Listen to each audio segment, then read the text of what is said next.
Welcome back to the autumn of 1946. Something we like to call the American way of life has been altered forever by a war that was fought to preserve it. And a country which came together in order to defeat the enemy outside must hold together still or risk winning the war only to lose the peace. What it is a national attitude adjustment hour, only longer.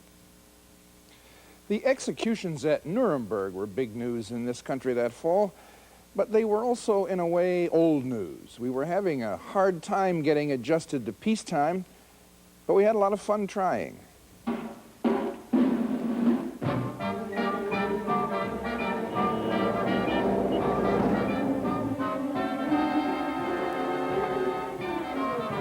Before there was a jet set, there was cafe society, same people.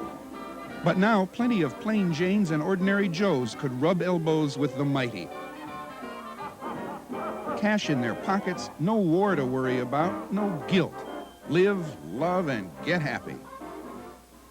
At the Stork Club, singer, actress, and socialite Benet Venuta. And I wore one pair of shoes all during the war, one pair of Dorsey black leather shoes. They were so awful by the time I could throw them away.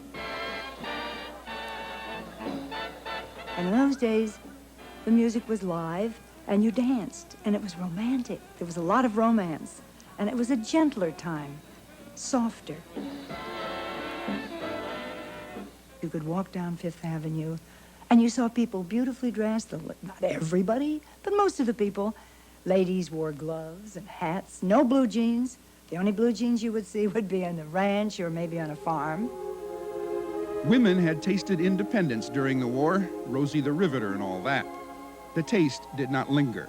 The post-war woman returned to the pre-war feminine ideal, as in the hit song from the Broadway show, Annie Get Your Gun. The girl that I marry will have to be as soft and as pink as a nursery. The girl. Housewife and homemaker were still proud words in the fall of '46. Johnny came marching home again and went back to work.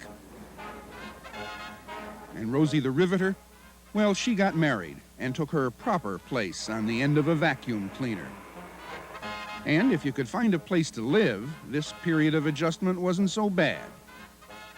Or was it? The war brought inflation, then price controls, then came peace. Some prices stayed controlled.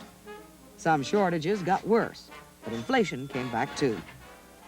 And the buck, what was left of it, did indeed stop at the president's desk. Clark Clifford, a presidential advisor, watched Truman juggle which prices would stay controlled and which would not. President Truman had a rather cute little puckish sense of humor. And one day, he noticed as he went through the list, that particular day, the Office of Price Control had released controls on Hawaiian sleigh bells. You can imagine anything more ridiculous than Hawaiian sleigh bells. So he sat down and wrote a little note to Paul Porter, who was head of OPA, said, "Dear Paul, it's decisions like this that will bring us out on top." The same cannot be said concerning meat. In June, price controls were lifted, prices soared. In August, price controls were reinstated. Cattlemen stopped shipping their cows to market. Meat began to disappear from the market, except for the black market, even bigger now than during the war. Harry Oppenheimer was a butcher, and butchers were good people to know. The butchers, they were the kings. You had your steady trade. The meat was put in a bag. There was no questions asked how much. People were satisfied to get their meat, and they didn't ask what it was, how much it was. They just got a bag of meat with their name on, and they walk out. And if they should ask too many questions, next time there wouldn't be any meat for them. It's as simple as that. But meatless voters were opposition voters, and so... During these last weeks, I have considered many proposed remedies in an effort to find the proper solution of this meat problem. There is only one remedy left. That is to lift controls on meat. Bingo! The cows came back, but not all at once. There was still a scarcity, but you could more often than not get red meat now. All you needed was money. Retail prices went up 20 to 100%. Grin and buy it, or squawk and eat chicken. Oh, you can't scare me, I'm sticking to the Union. I'm sticking to the Union. And prices went up faster than wages did. Unions that had signed a no-strike pledge during the war reminded everybody that the war was over. Union membership had gone from 9 to 15 million, and now strikes, like firecrackers, exploded all over the place. And the rest of the country got angry. But it didn't stop the unions, especially not in that place closest to the heart of American industry, the coal mine. America ran on coal. It supplied nearly all the power used by railways, 2/3 of the electric power, and 1/2 of the factory power. And coal ran on coal miners. My daddy was a miner, and I'm a miner's son. They had struck in the spring. In May, the government had seized the mines and forced the mine owners to negotiate. The mine owners wanted to participate in the prosperity following the war. They were perfectly willing to have increases in the price of coal, but they didn't want to increase the wages of the workers. Not a new idea, certainly, but not a popular one with the miners like Elmer Webb, who went off to the war and came back to go down in the mines. All the time it was getting out from under the yoke of the coal company master. They was king. They owned your body and soul. For John Protan, the same old story. You had to live in a company house. You had to deal in a company store.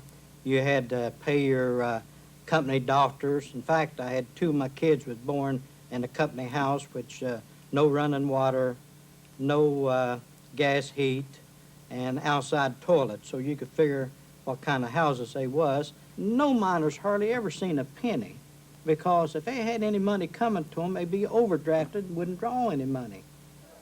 The mines, the mine workers, and the United Mine Workers. John L. Lewis, head of the UMW.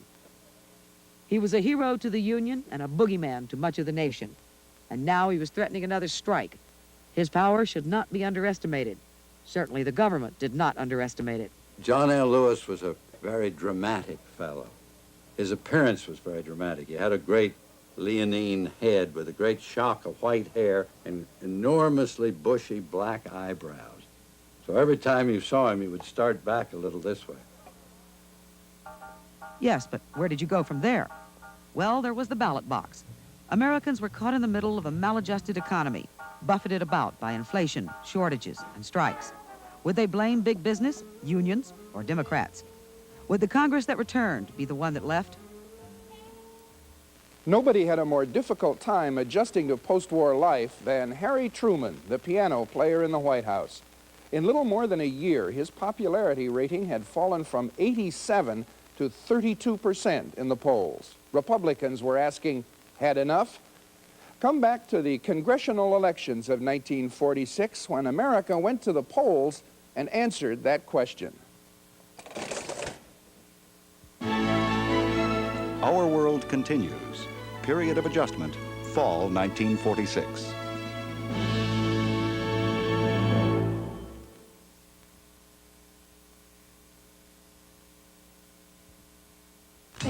New Chicken Little sandwiches from Kentucky Fried Chicken. Chicken Littles, you're the one, so tender and so sweet. Little bitty pretty one, my 39-cent treat. Chicken Littles, you're the one, you taste so good to me. Little bitty pretty one, only at KFC. They cost just a little, but people love them a lot. Every day, over 30 million AT&T calls go through on the first try. Thanks to a remarkably intelligent network that forecasts traffic, anticipates tie-ups, and determines the quickest way around them. All in less time than it takes to dial.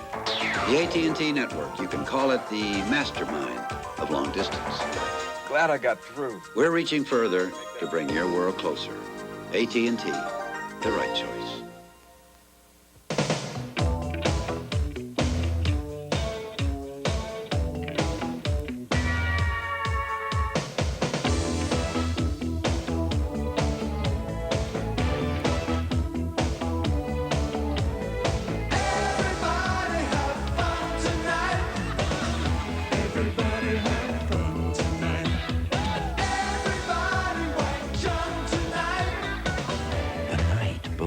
comes to Michelob. Friday, I wonder where this wire goes. What's that head doing here? Hello. he's shoulders above the rest. What a team. Max Headroom. The roar of the crowd, the men of the people. Time magazine calls this one boyish, raw-boned, Harvard-bred John Kennedy. And him, dark, lanky, Quaker attorney Richard Nixon. He's Joe McCarthy. Time magazine says he's Wisconsin's jovial Republican. He's also determined to be a United States senator. The other two plan to start with the House, and I know, politics is serious. Baseball, however, is important.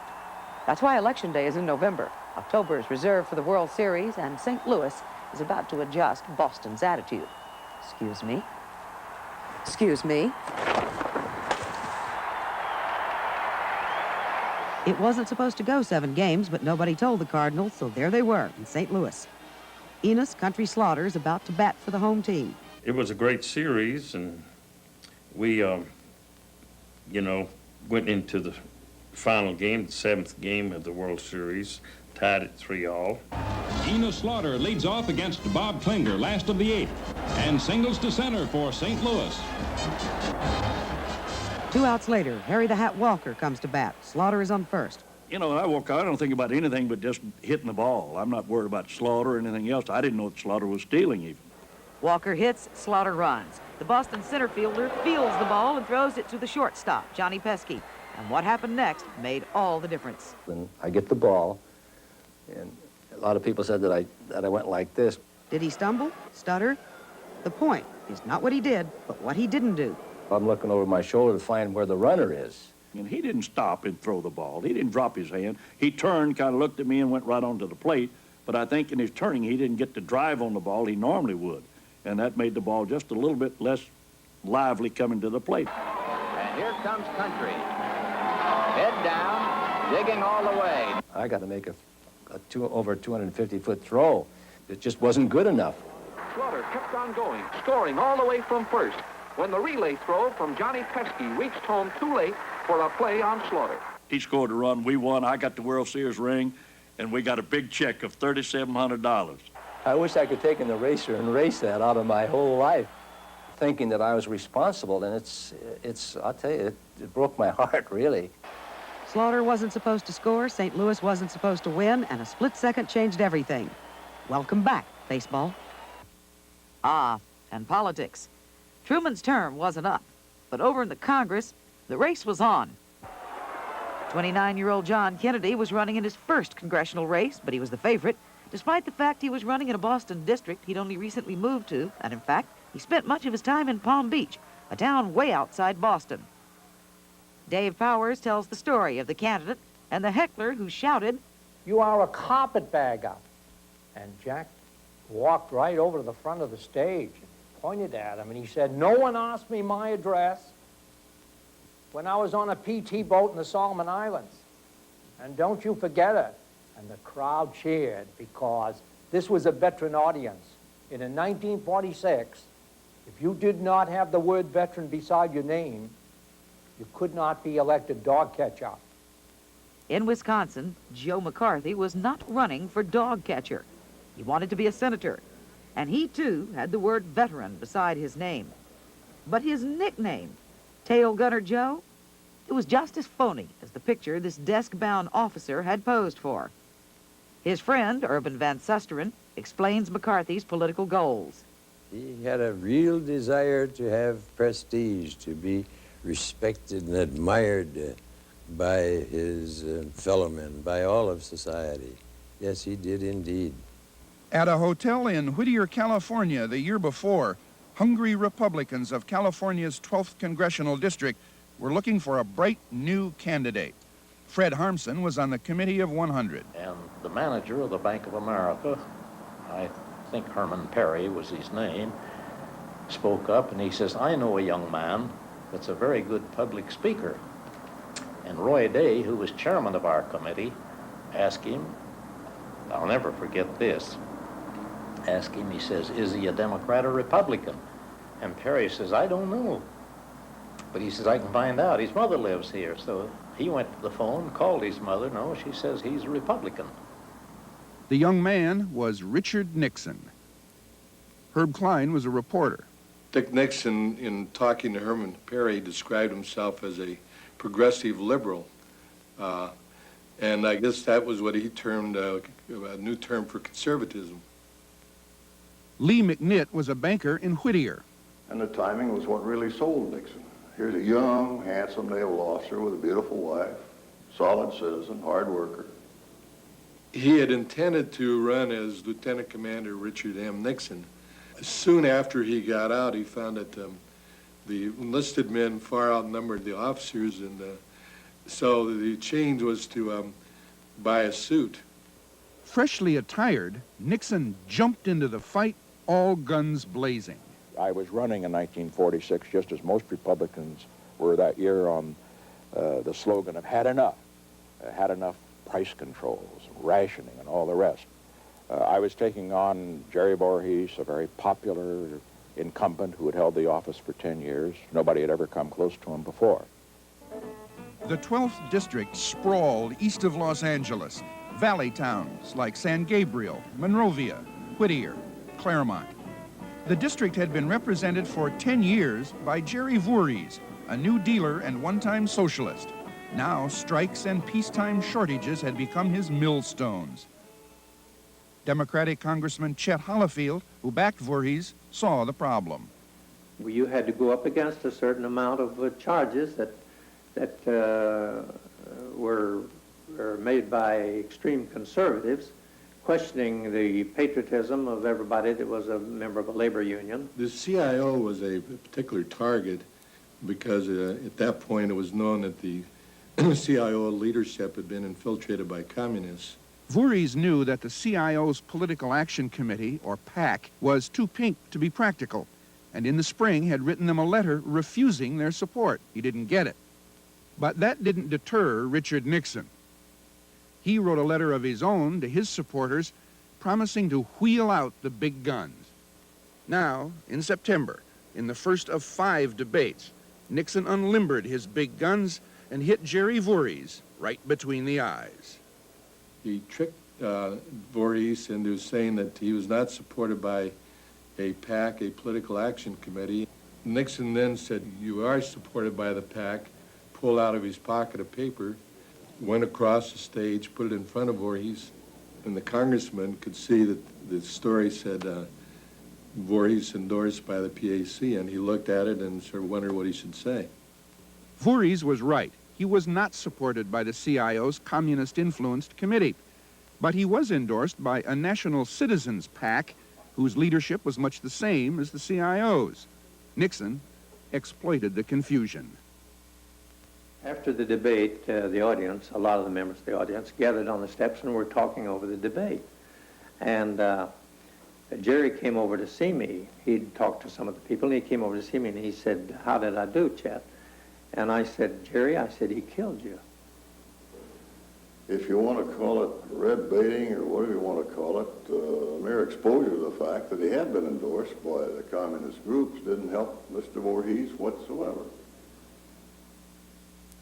Voorhees was stuck in the mud, and he couldn't get loose. He had repudiated communist support, but he stood by his liberal record. It was no match for the deep Republican pockets. I suppose, in all fairness, you'd have to say that the business people, the bankers and the lawyers, they were for Nixon. And things like human rights and things of that kind were not important those days. Certainly no campaigns that I knew of at that time was as dirty as that campaign, and as cleverly hurtful to the opponent. It was a kind of a unique campaign. Richard Nixon won nearly 57% of the vote. He had found his way. After 14 years, the Democrats were no longer the power in the House and the Senate, and nobody was more surprised than the Republicans, who didn't expect to win quite that big. But they adjusted. Come back to the fall of 1946 and where it landed. We'll be right back.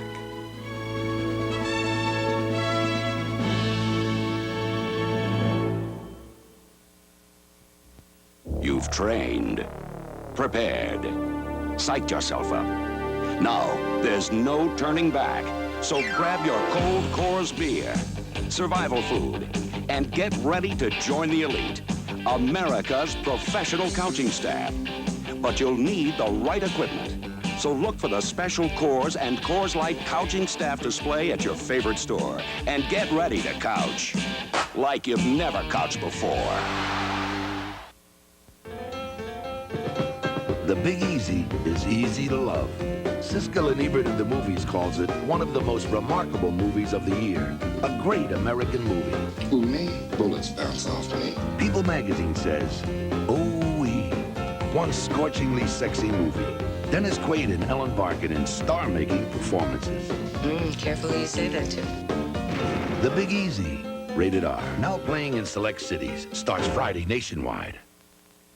This teenage girl had her father killed because she says he sexually abused her. Should she go to jail? He just came to me instead of my mother. Watch 2020 next. Welcome back to our world. Let's play What If. What if Jerry Voorhees had beaten Richard Nixon? What if Dr. Spock had never written his book? What if Pesky had thrown Slaughter out at the plate? Well, think about what might have been while we look at what really happened.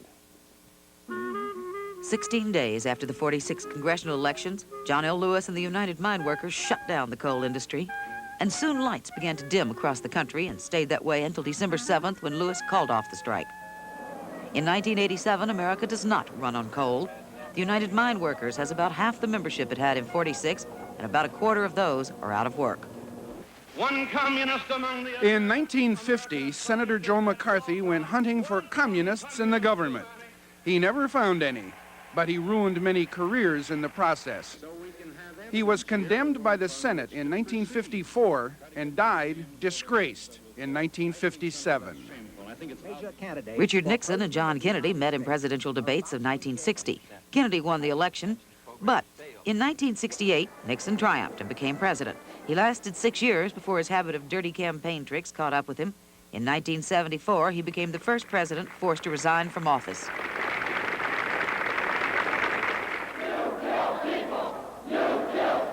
A lot of the first generation of Spock babies grew up to protest the Vietnam War, or fight in it. Dr. Spock himself often led the protests.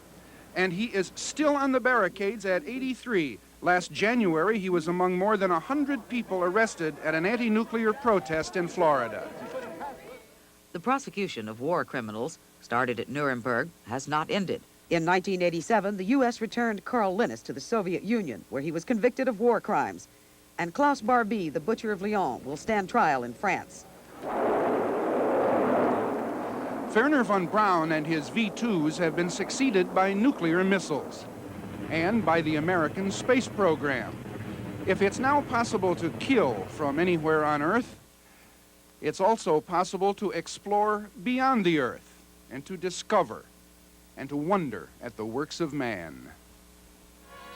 Outside Philadelphia, Bryn Gwelet, a post-war experiment in cooperative living, still survives. In 1987, nearly 75 families lived there. But co-op, to most of us, has come to mean an undersized, overpriced, big city apartment. The best years of our lives won 8 Academy Awards, including Harold Russell's for Best Supporting Actor. This year, Marlee Matlin won for Best Actress for Children of a Lesser God. I tried to call your mother. She cannot hear. Like Harold Russell, she works and inspires. Come on, wait, like I can't. A critical error by Bill Buckner of the Boston Red Sox made him the Johnny Pesky of the 1986 World Series. The Mets won, and once again, October's victory belonged to the other guys. All the Sox could do was stand there and adjust to the period at the end of the sentence. Well, there it is the way it was in the fall of 1946. By the time I got to college the next year, the veterans were part of the fabric, and I can guarantee you that one runny-nosed teenager learned as much from them as he did from his classes. The vets had no patience with nonsense like hazing or the history of weaving. You didn't find many in the glee club. They worked hard, they played hard, And they had a sense of balance, and they helped colleges maintain a sense of balance, as would the Korean vets and the Vietnam vets in years to come. The GI Bill has helped a lot of people besides the guys who draw the checks, and some of us didn't have to fight a war to get it. There were moral questions raised by the trial at Nuremberg in 1946 that bear raising again in 1987. None of them has to do with whether what Hitler and his Nazis did was anything other than wrong. Horribly and forever wrong. But if the killing of innocent people in the name of Nazism was wrong, was it right if it was done in the name of freedom? Is it ever? Nuremberg was, in a way, a monument to the innocent. There is another, and on it are these words: rest in peace. The mistake shall not be repeated. That monument is in Hiroshima. And so it goes.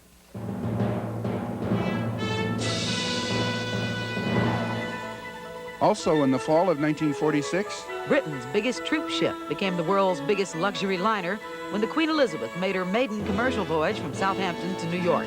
Eversharp put out a retractable ballpoint pen for $25. They had a 14-karat gold one that cost $100. Philip Morris advertised that its cigarettes were pasteurized for purity. Bess Meyerson, Miss America of 1945, married businessman Alan Wayne. Bandleader Artie Shaw and actress Ava Gardner were divorced, he for the fourth time, she for the second. General Vinegar Joe Stilwell, Gifford Pinchot, former governor of Pennsylvania, and racing driver Barney Oldfield died.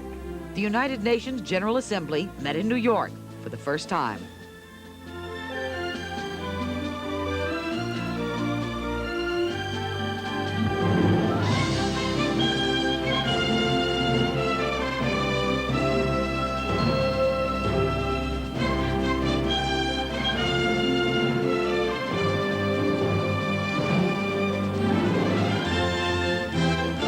For a transcript of this broadcast, send $3 to Our World Transcripts, 2 John Street, New York, New York, 10038.